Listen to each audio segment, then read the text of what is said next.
یہ کس کے سوچنے کا کام ہے؟ یہ کس کی ذمہ داری ہے؟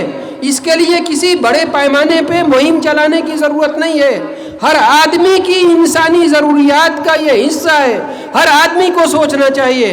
جن کے پاس مال اور دولت ہے، جو خرچ کر سکتے ہیں، ان کو بھی اس چیز سے بچنا ہے کہ یہ رسول رحمت صلی اللہ علیہ وسلم کی تعلیمات آپ صلی اللہ علیہ وسلم کی سنت کے خلاف ہے. سنت بہت بڑا چیپٹر ہے، بہت بڑا باب ہے. رسول پاک صلی اللہ علیہ وسلم کی سنتوں میں سے کسی ایک سنت کو بھی اپنی زندگی میں صحیح معنوں میں جاری و ساری کر لیا تو نجات کے لیے یہی کافی ہے. رسول پاک صلی اللہ علیہ وسلم نے شادی کے موقع سے شادی کے لیے کیا فرمایا ہے؟ آپ صلی اللہ علیہ وسلم نے یہی تو فرمایا ہے. چند جملے میں آپ صلی اللہ علیہ وسلم جوامع الکلم تھے، تھوڑی بات بولتے تھے، اس کے معنی کو اگر پھیلائیں تو ایک کتاب بن جائے، گھنٹوں کی تقریر اس میں ہو جائے. آپ صلی اللہ علیہ وسلم نے فرمایا اعظم النکاح برکہ ایسرہ مؤونہ، سب سے بڑھ کر برکت والی شادی، سب سے زیادہ برکت والی شادی، جہاں جس کی زندگی میں جس کام میں برکت مل جائے اس سے زیادہ اور کیا چاہیے؟ کہا کہ عظیم ترین سب سے بڑھ کر برکت والی شادی وہی شادی ہے جس میں کم سے کم ایسر مؤونہ، کم سے کم خرچ ہو. ہم بھول گئے، آپ سیرت پاک کے جلسے کرتے ہیں، مسلمان رسول پاک صلی اللہ علیہ وسلم پہ اپنی جان ہر چیز فدا و قربان کرنے کے لیے تیار ہے، اور یقیناً یہ کم سے کم ہے. ہم نے حق نہیں ادا کیا نبی پاک صلی اللہ علیہ وسلم کا، لیکن آپ صلی اللہ علیہ وسلم کی سنتوں کو آپ بھول گئے. صحابہ کرام کی شادیاں کیسے ہوتی تھیں؟ رسول پاک صلی اللہ علیہ وسلم پوچھتے تھے کہ تمہارے پاس مہر میں دینے کے لیے کیا ہے؟ وہ کہتے تھے یا رسول اللہ ہمارے پاس تو چند ایک سورہ ہے جو یاد ہے. کہا کہ مہر کے بدلے میں اپنی ہونے والی بیوی کو یہ سورہ یاد کرا دو، یہی مہر ہے. یہ شادی ہو جایا کرتی تھی. آپ صلی اللہ علیہ وسلم کہتے تھے کہ تمہارے پاس مہر میں دینے کے لیے کیا ہے؟ کہتے تھے کہ لوہے کی انگوٹھی ہے. آپ صلی اللہ علیہ وسلم کہتے تھے کہ لوہے کی انگوٹھی اپنی بیوی کے دے دو، اور شادی ہو جایا کرتی تھی. آج معاملہ کتنا خطرناک بن چکا ہے. جس بیٹی کے باپ جس بہن کے بھائی کے گھر سے ایک پیسہ خرچ نہیں ہوتا تھا، اس باپ کے سر سے اس کا مکان ہی اجڑ جائے، اس کا بھائی روڈ پہ آ جائے، اس کے ماں باپ روڈ پہ آ جائیں، یہ بہت ہی خطرناک معاملہ ہے، بہت ڈینجر معاملہ ہے. یہ اتنا بڑا جرم ہے اس سماج کے ساتھ کہ اللہ تعالیٰ نے اس کے بارے میں پوچھ لیا، اور یقیناً پوچھے جائیں گے. جواب نہیں بن سکتا. یہ ہمارے اور آپ کے سب کے سوچنے کا. اگر کسی کو اللہ نے حیثیت دی ہے وہ یہ نہ سوچے کہ ہمارے پاس تو مال ہے ہم کر لیں گے، لیکن دوسرے لوگ آپ کے زیادہ سے زیادہ خرچ کرنے پہ، جو لاکھوں پہ آپ خرچ کرتے ہیں، دوسروں پہ اس کا بہت برا اثر پڑتا ہے. اس کا حل بہت آسان ہے. ہمارے معزز مہمان اس پہ بات کریں گے. دیکھیے ہر آدمی یہ ٹھان لے، عزم کرنا پڑے گا، لڑنا پڑتا ہے، قربانی دینی پڑتی ہے. انقلاب اور بدلاؤ لانے کے لیے آپ کو اڑنا پڑتا ہے.